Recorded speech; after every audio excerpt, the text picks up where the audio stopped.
5000ක් කල් බුද්ධ ශාසනය ගිය තැන ධාතුන් වහන්සේලාට වඳින අවසාන කෙනත් මැරුණට පස්සේ ධාතුන් වහන්සේලාගේ ඇසුරෙන් පින් කරගන්න අය නැහැ. අන්න එතකොට මුළු ලංකාවෙම තියෙන ධාතුන් වහන්සේලා මේ උතුම් ස්වර්ණමාලී සෑරජාන් වහන්සේගේ මුදුනට එනවා. ඉරිදීව.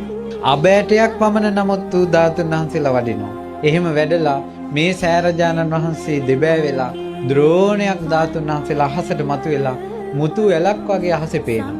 පෙනිලා මෙතන ඉඳලා නාගදීපෙට එනවා. නාගදීප සෑයේ දෙබෑ වෙලා මණික් පුටුව අහසට මතුවෙනවා.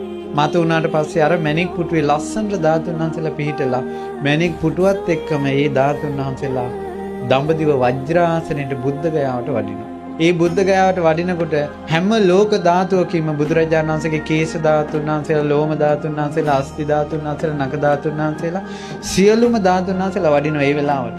වැඩලා අහසේ බුදුරජාණන් වහන්සේගේ ලලාට ධාතුන් වහන්සේ පිහිටි තැන එතනම පිහිටනවා. අකු ධාතුන් වහන්සේලා පිහිටනවා. ඒ තැන්වල හැම එකක්ම අබෑටයක් නමුත් ධාතුන් වහන්සේලා පිහිටනවා. පිහිටලා බුදු සිරුර මැවෙනවා. යමක මහ ප්‍රාතිහාර්ය පාලා මතු වුණ වජ්‍රාසනයේ මත බුදුරජාණන් වහන්සේගේ බුදු සිරුර දැවිලා යනවා. ඒකට කියනවා ධාතු පරිනිර්වාණ. දෙවිවරු හඬනවා, වැළපෙනවා. බුදුරජාණන් වහන්සේ පිරිනිවන් පානකොට ධාතුන් වහන්සේලා තිබ්බ නිසා, රහතන් වහන්සේලා හිටපු නිසා මිනිස්සු හිත හදාගත්තා.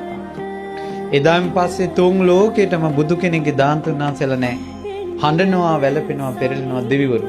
මනුස්ස ලෝකෙ මිනිස්සු මේක දන්නේ නැහැ.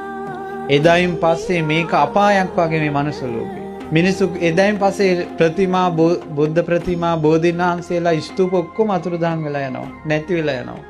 ආයෙ වඳින්න බෑ.